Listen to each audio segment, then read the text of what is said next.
Hey, welcome to the History Hot Tub. Today we're going to look at some of the moral issues surrounding World Wars I and II. As we move our way through the two world wars, it is easy to question the motives and tactics of almost every major combatant. I have often argued that there is a qualitative difference between the decisions nations were forced to make in the early 1900s and those made in the middle of that century. The question for historians, and consequently for you, is how do we assess this claim? Were the measures to fight between 1914 and 1918 fundamentally different than the reasons to fight in the 30s and 40s? Were the tactics used in these two horrendous conflicts justified in any way? There are a number of ways to go about answering these questions. I suppose we could start looking at the consequences of the wars and deciding if either was worth it at all. At some point, we're going to have to come to grips with our Machiavellian selves. Eventually, we're going to have to decide if these ends justified these means. Among you are certainly some pacifists who would honestly argue that war is never justified. For you, the death, injuries, destruction of families, destruction of the environment, etc., are so heinous that no discussion of ends is even necessary. Others among you would look at these pacifists as hopelessly naive. For you, regardless of the horrors, war is a natural outcome of human dispute, and what we really should be worrying about is how to make sense of who wins and make sure the right side does. The rest of you fall along a continuum and will not be so self-assured. You might spend the rest of your lives trying to make sense of the world from 1914 to 1945. Those firmly not entrenched on either side of the continuum might take the easy way out. 8 million lives were lost in World War I, and what really changed? This war was just not worth it. World War II, Hitler. Next question. The problem with taking the easy way out, however, is that it ignores not just the reasons countries went to war in the first place, but also the tactics used by everyone involved.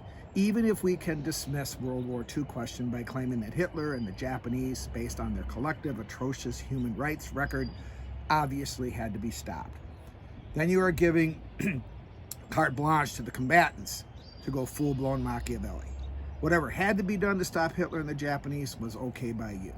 That puts you among a group of people who see little cause for concern in the firebombing of civilians, using nuclear weapons against them, interning entire ethnic populations, executing prisoners of war, etc., and all the other atrocities committed by the parties in World War II. If you're fine with that, I guess you can stop right here. But it might occur to some of you that if, in victory, the Allies used tactics quite similar to those used by the forces they fought against, then maybe you're not ready to embrace Machiavelli, kiss him on both cheeks, and move on. We're going to have to dig a little deeper. I realize that by comparing Allied and Axis tactics, some of you might be upset. Please know I am not discounting the horrors of the Holocaust as the greatest human tragedy in history. Japanese actions in Nanjing, Korea, and the Philippines, etc., can never be justified. But what happened at Dresden, Tokyo, Cologne, Hamburg, Nagasaki, and Hiroshima cannot go unexamined. If we're going to really understand the qualitative differences between World War I and World War II, then we're going to need some, some ground rules. I'm going to lean on Professor Michael Bess and his fine work that he did in my favorite book about World War II, Choices Under Fire, The Moral Dimensions of World War II. Bess's prose is compelling and well-reasoned. He taught me a lot about how to think about war, both the reason countries fight and the tactics they use. To start, I believe it's important to decide if war is ever just. If you come from a Judeo-Christian background, then thou shalt not kill is pretty ingrained in your psyche. Even if you have never been to church, you know what that Old Testament edict means. So if the Judeo-Christian God truly meant that killing is prohibited and forbidden, then how is it that Christian armies and Jewish armies before them have brought so much death and destruction for our world? For thousands of years, religious leaders and the people who respect them have been trying to decide when war is justified. Clearly, if only the people who believe in the Ten Commandments refuse to fight, there won't be many of them around after the non-believers take up arms.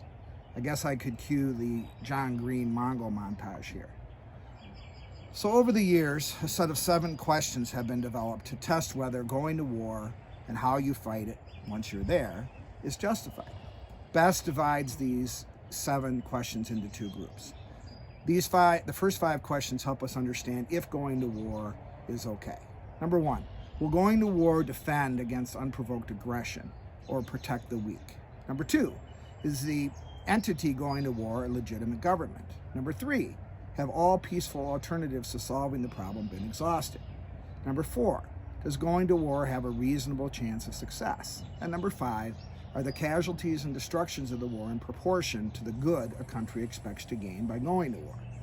Now, each of these questions deserves intense scrutiny, but if I do that, I'll be so shriveled by the end of this episode that I'll be inducted into the Prune Hall of Fame by tomorrow.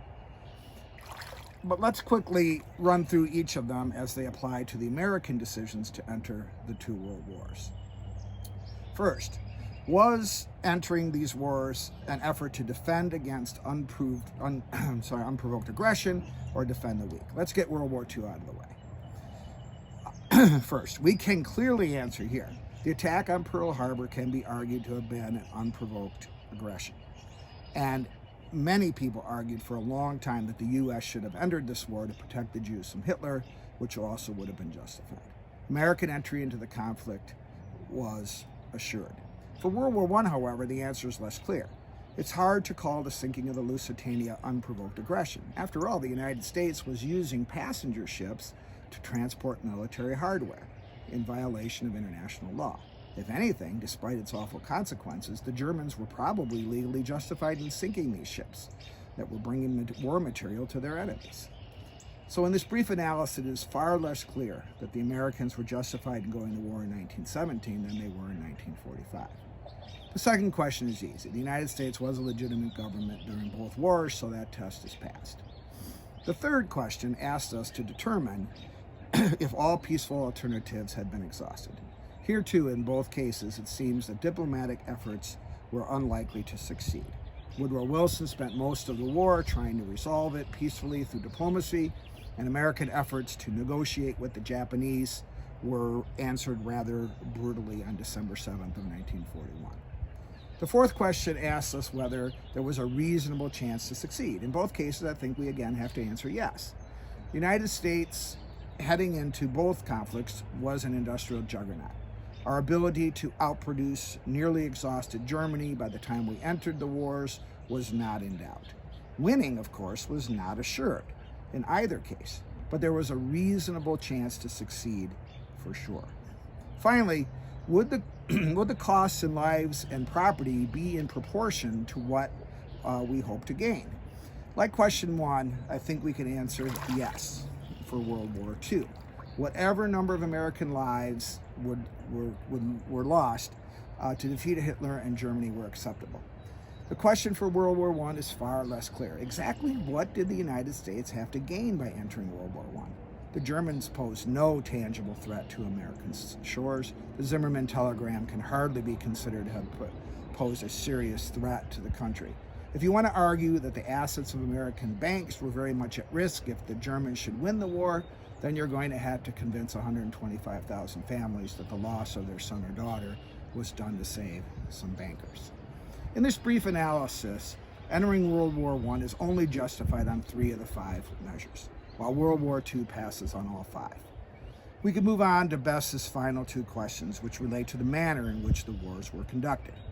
Of course, it is easy to argue that once countries are at war, it should be anything goes. Winning is all that matters. But if humans are to maintain any moral integrity, then certainly something beyond simply winning must matter. The 6th question extends the proportionality argument of question 5. The weapons and tactics used must be in proportion to the goals of the warring parties. So if your goal is to get a hornet out of the house, you are not justified in burning down the entire house.